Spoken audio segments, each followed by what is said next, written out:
Joshua chapter 8, the fall of Ai. Verse 1, and the Lord said to Joshua, do not fear and do not be dismayed. Take all the fighting men with you and arise, go up to Ai. See, I have given into your hand the king of Ai and his people, his city, and his land. So the Lord is commanding now Joshua to go up into battle against the thing that just defeated him, that just disappointed all of Israel. And he wants Joshua to trust him again with this battle, assuming that there's going to be a different result. But that's where the trust part comes in, right? Go up against the thing that just defeated me. Now, the thing that just defeated me, did it defeat me because it was stronger than me? Did it defeat me because we weren't prepared? And it may be all of those things, but now that the Lord has given the command, it's like it doesn't matter how it defeated you, whether it was stronger than you, whether you were not prepared for it. Now that I'm giving you the instruction, now that I'm giving you the command, I am also giving you the promise of victory. Lord is not going to tell you to trust him to do something and it will continuously lead to defeat. Defeat may be part of the process, and that process is all trusting God, but eventually there will be that victory. And so Joshua 8, he's speaking to Joshua and commanding Israel to go up against Ai so that they will have victory this time. So Joshua gets all the men together, 30,000 men, and the strategy is an ambush. So he commanded them, behold, you shall lie in ambush against the city behind it. Do not go very far from the city, but all of you remain ready. And I and all the people who are with me will approach the city. And when they come out against us, just as before, we shall flee before them. And they will come out after us until we have drawn them away from the city. For they will say, they are fleeing from us just as before, so we will flee before them. Then you shall rise up from the ambush and seize the city, for the Lord your God will give it into your hand. And as soon as you have taken the city, you shall set the city on fire. You shall do so according to the word of the Lord. See, I have commanded you. So the strategy is the ambush, but the strategy also involves baiting Ai out of the city. And in the same way as I defeated Israel before, where they fled, Israel fled from Ai. They're using that same strategy to draw them out, to say they're prideful. They're gonna chase us. They're gonna leave the city because they think that they're gonna have another victory in front of them. So a lot of similarities between the battle of Joshua 7 and Joshua 8. The fleeing, going up against the same enemy. And so if the relation to our lives is that sometimes God is going to call us to do the exact same thing, and it may look exactly the same, Israel fleeing from Ai, but the outcome is going to be different. And he wants you to trust him with that part. You just have to be obedient in fleeing, and the Lord is going to give you a different outcome. So that's what happened. Israel went up, and Joshua rose early in the morning and mustered the people together. And as soon as the king of Ai saw this, and all the men of the city hurried out and went to the appointed place to meet Israel in battle. But he did not know that there was an ambush against the city behind him. And the men in the ambush rose quickly out of their place. As soon as he had stretched out his hand, they ran and entered the city and captured it. And they hurried to set the city on fire. So when the men of Ai looked back, behold, the smoke of the city went up to heaven, and they had no power to flee this way or that. For the people who fled to the wilderness turned back against the pursuers. And when Joshua and all Israel saw the ambush had captured the city, and that the smoke of the city went up, then they turned back and struck down the men of Ai. So what I want to focus here is also in verse 18, where the Lord said to Joshua, stretch out the javelin that is in your hand toward Ai, for I will give it into your hand. So Joshua and some of the men of Israel went up, and they drew the men of Ai out. while the ambush waited. And the Lord said to Joshua, "Stretch out the javelin that is in your hand toward Ai, for I will give it into your hand." And in verse 26, it said, "But Joshua did not draw back his hand in which he stretched out the javelin until he had devoted all the inhabitants of Ai to destruction." So he kept the javelin there from the time that the Lord commanded him until he saw the destruction of Ai. And I think that it's important for us to stay in that obedience, stay in that mode of disobedience, stay obedient in the last thing that God has called you to until you see its fulfillment. And this is similar to what happened in 2 Kings chapter 13, which I had to reference because I thought about how it was the story of Elisha, the prophet, and the king Joash. And the king Joash went to Elisha and said, "Look, we were asking for help in this battle against Syria." Israel was persecuted by Syria, and so Joash, the king of Israel at the time, went to Elisha to ask for help. And Elisha told him to take a bow and arrow and shoot the arrow out the window.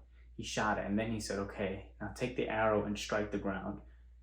And so the king of Israel at that time, Joash, struck the ground with the arrows 3 times.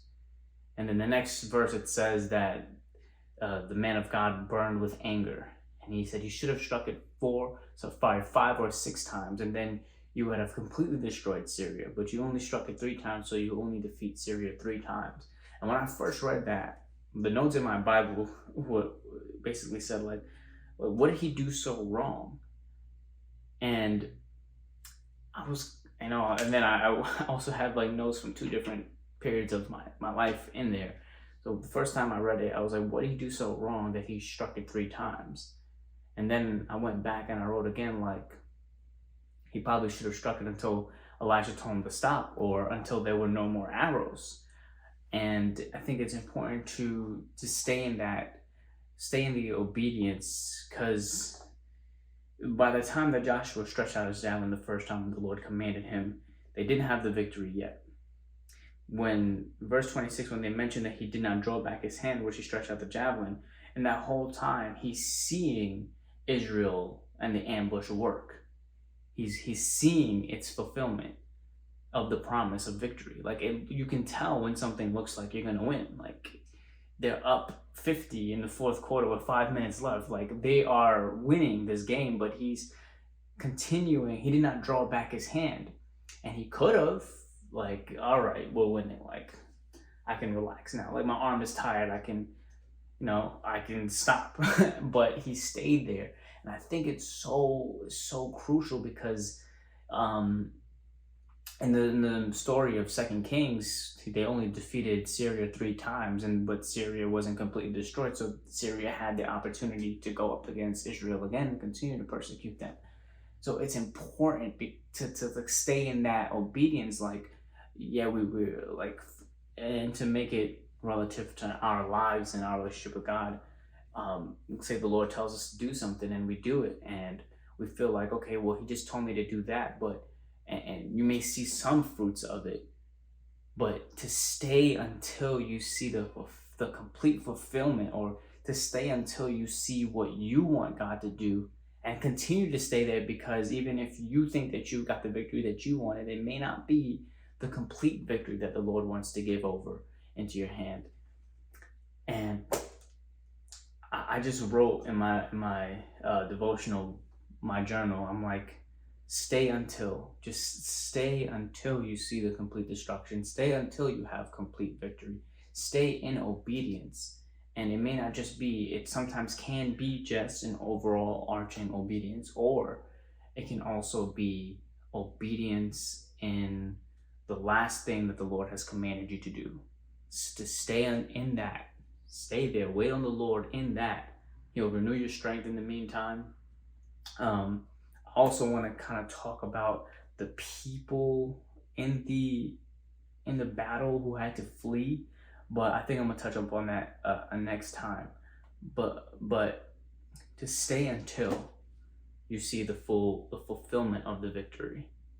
The victory is promised, but the fulfillment of the entirety of its promise is what you want, is what we want, what the Lord wants from us. Staying in that obedience. And also, another thing that we've mentioned earlier is you trusting God in going up into battle against the thing that defeated you. To trust Him if He commands you to do that again. So for me, if you look on this channel, there's been videos that I posted before now in this time, but there was also that delay and that huge gap. It was like a 2-year gap or a year gap, because that's what the Lord had commanded me to do back then, and it didn't produce the fruit that I thought it would, and I should have just stayed until I should have just continued to be making videos and from that time where I stopped until this time, so there wasn't no gap. But I didn't, and then that was a mistake that I made. And now the Lord is commanding me to go up into battle against this again, meaning not against anything necessarily, but to go and do this thing again, to trust Him with this thing that He commanded me to do before. And I'm gonna stay until I see the victory. I'm gonna stay until it's fulfilled. And I think that you should too. Whatever it is in your life, pray about it, take it to God. And don't just pray about it once, take it to God once. I know sometimes as I've grown up, I've heard different things in the church, and I've also heard about you bringing things to God more than once in prayer. It's sort of like nagging Him about it. This is what I've heard.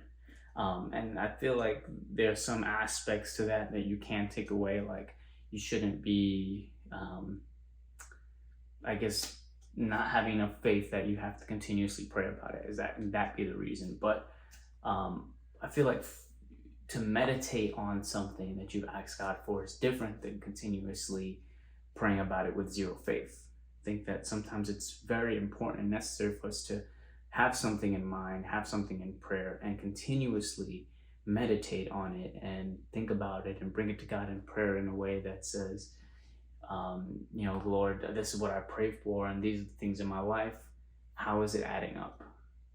And just continue to have that sort of repetition of prayer and devotion and meditation on it. And I think it brings a lot of clarity into our lives and what we need to do, and kind of removes a lot of mystery and confusion. Also getting into your word a lot, because if you have something that you're already mindful of, something that you're already meditating on, and you open your word, a lot of the times that connection between what you're praying for and what you're reading, that connection is made, and you're able to see how you should move forward, or you're able to get the strength in order to move forward. It's a lot of things that the Lord wants to provide us with as He gives us a command to do something. So I think it's important to always be open to that and not just pray about something once and close the door on it. There's something like the devoted thing that we spoke about last week.